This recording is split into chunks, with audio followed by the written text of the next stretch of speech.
Drawing दो type की हो सकती हैं, uniform drawing, non uniform drawing. जब इक्वल अमाउंट विड्रॉ हो इक्वल टाइम इंटरवल में तो हम उसको यूनिफॉर्म ड्राइंग बोलते हैं, और जब अनइक्वल इंटरवल में अनइक्वल अमाउंट विड्रॉ करे तो हम उसको नॉन यूनिफॉर्म ड्राइंग बोलते हैं।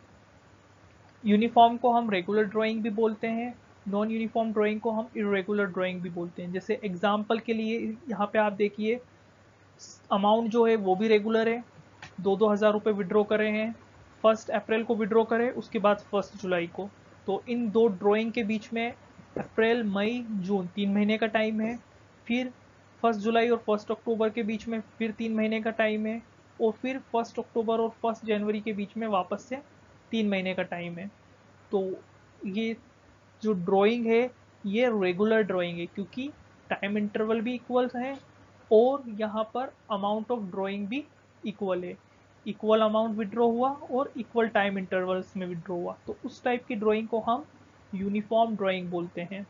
नॉन यूनिफॉर्म ड्राइंग, कभी भी कितने भी पैसे विड्रॉ कर लिए तो हम उसको नॉन यूनिफॉर्म ड्राइंग बोलते हैं। जैसे इसमें कभी 2,000, कभी 4,000, कभी 6,000, कभी 7,000, और जो टाइम इंटरवल है वो भी डिफरेंट है।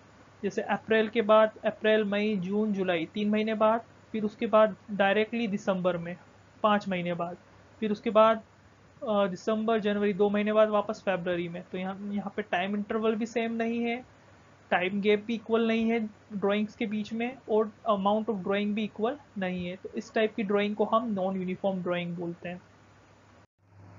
Interest on drawing irregular non uniform drawing को अंडरस्टैंड करने के लिए क्वेश्चन सॉल्व करेंगे हम।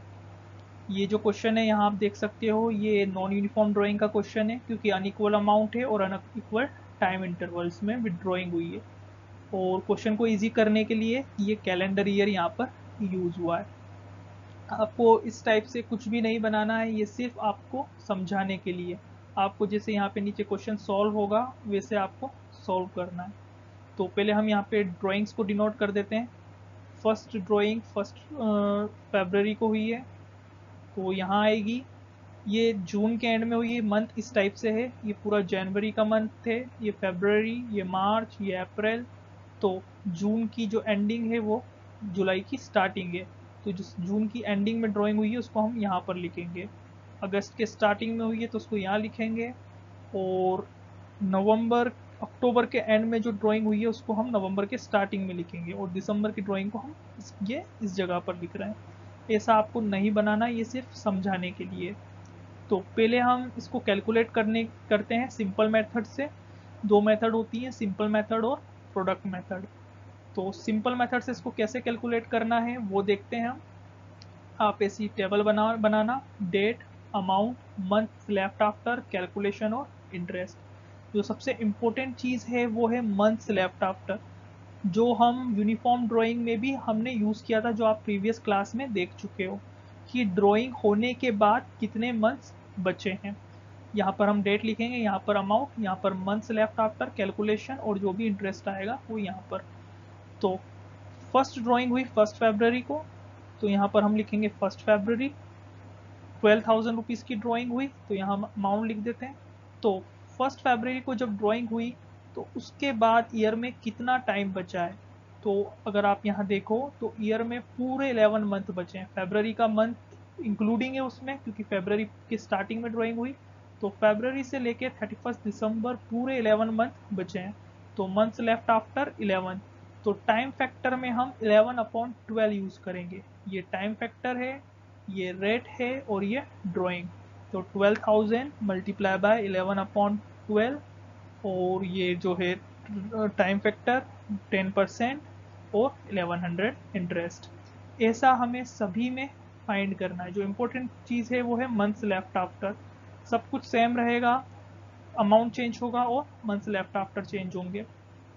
तो सेकेंड लिखते हैं, 30 जून को ड्राइंग हुई, 16,000 रुपीज़ की ड्राइंग हुई। तो 30 जून को ड्राइंग होने के बाद इसमें टोटल 6 मंथ बचे हैं। जुलाई का पूरा महीना बचा है, अगस्त, सितंबर, अक्टूबर, नवंबर और दिसंबर, 6 मंथ बचे हैं। तो टाइम फैक्टर यूज़ होगा 6/12, और जो परसेंटेज रहेगा वो 10/100। तो इसको जब हम कैलकुलेट करेंगे तो आंसर आएगा 800।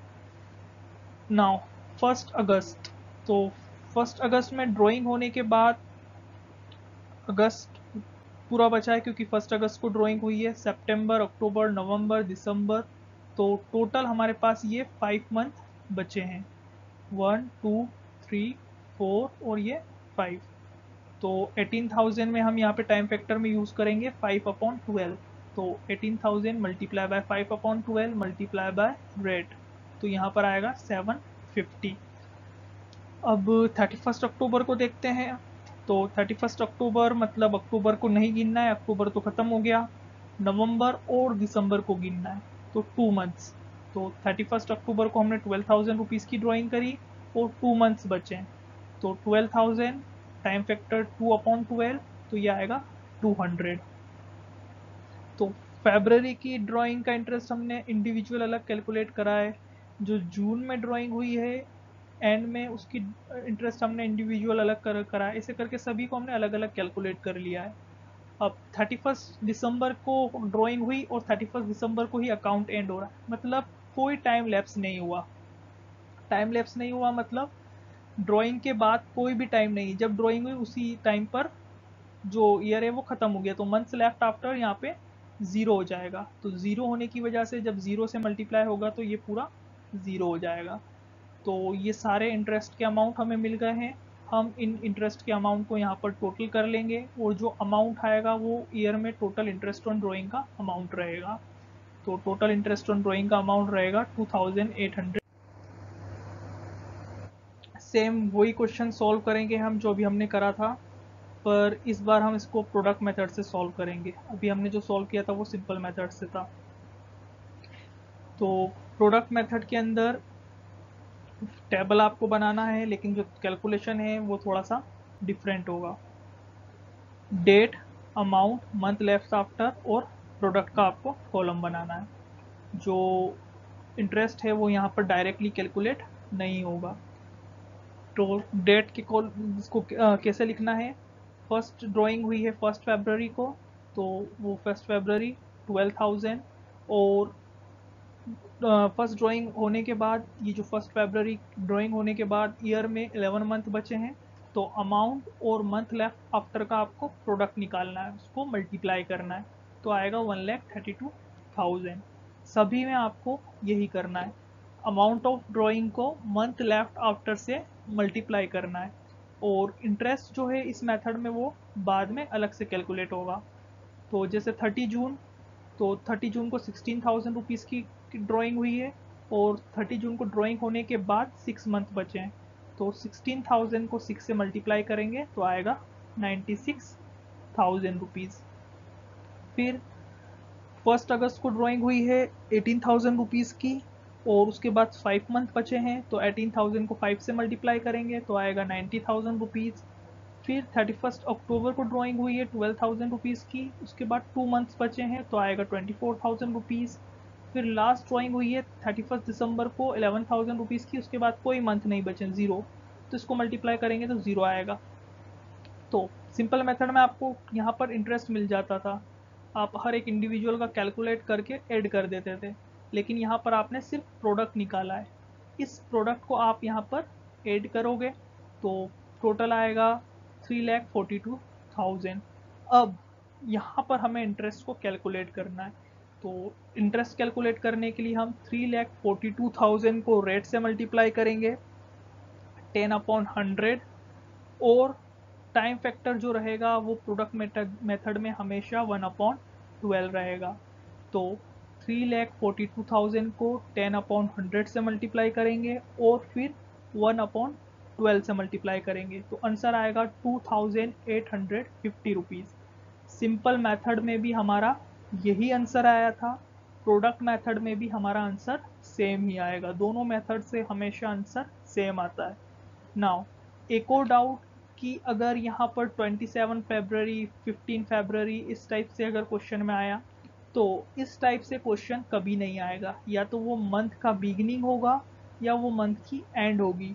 नॉन यूनिफॉर्म ड्राइंग के जब क्वेश्चन हम करेंगे तो जो डेट्स आएंगी तो वो इस टाइप से होंगी, या तो उस मंथ को कैलकुलेट किया जाए या उस मंथ को छोड़ दिया जाए।